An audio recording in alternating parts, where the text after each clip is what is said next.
Bonjour et bienvenue dans ce 20e jour de confinement. Aujourd'hui, je vais vous parler d'un roman absolument magnifique qui va vous plonger au cœur de la lande norvégienne et de ses palais de glace, justement. Le titre du roman s'appelle Palais de glace. Voilà, là j'ai une version, enfin une réédition d'Actes Sud qui date de 2016, mais le roman est paru en 1963. Et Tarjei Vesaas, donc, que je dois très mal prononcer, c'est un des plus grands, c'est un romancier, un novelliste et un écrivain norvégien. Voilà, c'est considéré comme un des plus grands de sa génération. Il est né en 1897, mort en 1970. Et il a fait beaucoup de choses très très belles. Le Palais de glace, c'est le roman le plus connu en France. Alors, c'est l'histoire, si je vais vous le raconter comme ça, c'est l'histoire d'une rencontre entre deux jeunes filles, deux petites filles même. Elles ont 11 ans chacune, Un et Sis. C'est deux petites filles qui vivent dans la lande norvégienne en plein automne, mais en automne très très rude. Et Sis est à l'école avec ses copains et débarque un jour une jeune fille qui habite donc dans le village chez sa tata, dont la maman est décédée et dont le papa on ne sait pas où il est. Et cette petite fille, donc Sis, est irrémédiablement attirée vers elle, à la fois physiquement, enfin, elle dégage quelque chose de très mystérieux et une certaine assurance malgré le fait qu'elle soit très seule. Et Sis va essayer de nouer le contact un petit peu maladroitement en venant la voir, en disant oui, viens jouer avec nous, tu veux pas, bah, bien fait pour toi. Bon bref, elle va faire quelques petites maladresses, mais tout en restant parfaitement obsédée et fascinée par elle. Et un jour, lui dit bah écoute, faut que je te parle, j'aimerais bien qu'on se voit, donc viens chez moi.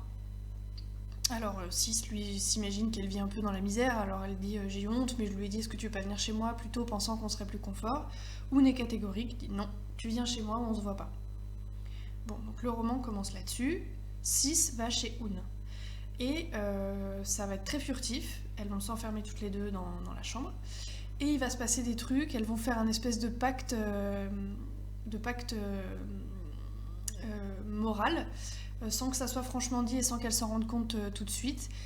Parce qu'elles vont voir des choses étranges dans un miroir et Un, elle a des choses à dire qu'elle n'arrive pas à dire et qu'elle ne voudrait dire qu'à Sis. Voilà, donc en gros, elles prennent un miroir, elles se regardent toutes les deux dedans, il y a des choses qui s'y passent, elles comprennent pas très bien quoi, mais ça les perturbe beaucoup. Et après, Un dit à Sis écoute, j'ai un secret que j'ai jamais dit à personne et je voudrais te le partager. Donc, mais Sis panique et elle dit, vu ce qui vient de se passer, elle dit non, mais là je ne peux pas en prendre plus donc je vais m'en aller. Donc elle s'en va, elle court, elle rentre chez elle.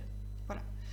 Tout dans l'espoir de se dire de toute façon, je la revois demain à l'école, pas de problème. Sauf que le lendemain, elle vient pas à l'école et elle y reviendra pas les jours suivants, elle disparaît.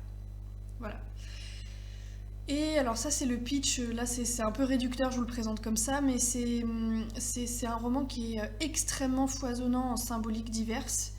Il y a une omniprésence de la nature, cette espèce de palais de glace, donc de choses de cet automne norvégien dont vous palpez l'odeur presque.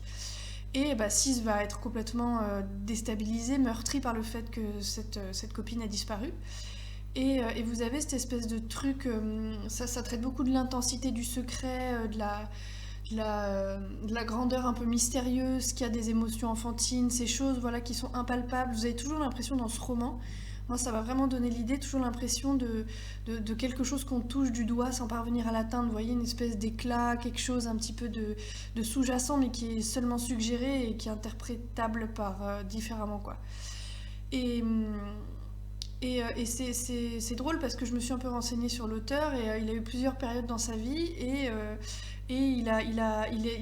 ses romans, surtout à la fin de sa vie, donc voilà, 1963 c'est plutôt la fin, où il développe une écriture pleine de magie, d'onirisme et de symboles, beaucoup, beaucoup, beaucoup. Il disait d'ailleurs que comme il a commencé à avoir cette période-là où il utilisait beaucoup de symboliques précises, après pendant la Seconde Guerre mondiale, et que c'était peut-être une façon aussi d'échapper à l'occupant allemand dont il dénonçait la violence aussi. Donc c'est peut-être dû à ça. En attendant, vous avez cette espèce de psychologie de l'enfant, ce rapport à la terre très présent, cette omniprésence de la nature, de la glace, de la neige. C'est empreint de poésie, il y a beaucoup de mystère, de sensualité. Et mine de rien, c'est vraiment quelque chose de particulier. Et vous avez en fait cette espèce de trucs où en fait elles vont gérer un petit peu cette attirance, cette force, cette intensité de ce lien qui se dit pas, qui se crée entre elles deux. Et comment Sis notamment, parce que c'est surtout elle qu'on va suivre, va essayer de s'en défaire et comment elle va passer par le deuil de cette chose-là, qui peut être aussi vu, moi je l'ai perçu comme ça, comme le deuil de tous les passages de l'enfance où on se confronte peu à peu à la réalité et on se rend compte que les secrets, les émotions, tout ça, tout ce qu'on ressent quand on est enfant, c'est plus la même chose et ça évolue après. Donc il y a des mini-deuils à faire tout au long de sa vie. Et j'ai trouvé que c'était vraiment, vraiment très beau. Après, moi, j'adore... Je lis très peu d'auteurs norvégiens, surtout parce qu'ils font beaucoup de polars. Moi, je connais... Enfin, pas que, hein, je suis pas spécialiste, mais c'était pas... Enfin, voilà, j'avais jamais lu d'auteurs norvégiens, en tout cas. Et vraiment, je l'ai pris au hasard aussi dans une librairie et ça m'a vraiment plongée dans toute cette ambiance du Nord, avec empreinte de mysticisme et de beaucoup de choses très, très belles. Et il y a un petit peu une patte universelle au thème que ça aborde. Et j'ai trouvé, parce qu'il y a eu un épisode, un podcast de France Culture qui a été dédié à cet auteur-là. Et j'ai trouvé il y avait un extrait de la présentation de l'éditeur sur le livre qui était hyper parlant, du coup je vais vous le lire.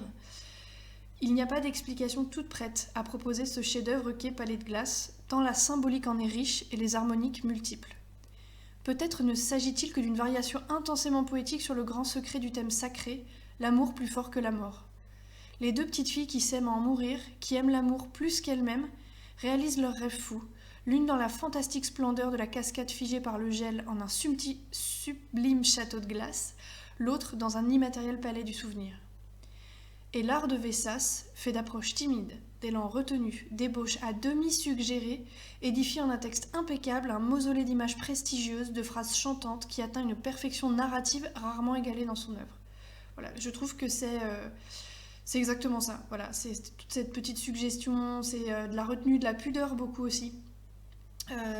Une écriture à la fois très belle et qui est pas du tout, pas pompeuse et qui part pas dans des emphases lyriques, qui va droit au but tout en restant mystérieuse et assez belle et assez douce, voilà, avec beaucoup de tendresse pour les personnages qu'il met en scène. Voilà. Donc une des lectures qui m'a beaucoup marquée, j'espère que ça vous donnera envie et que ça vous plaira aussi. Je vous dis à demain pour un nouveau booktube et portez-vous bien.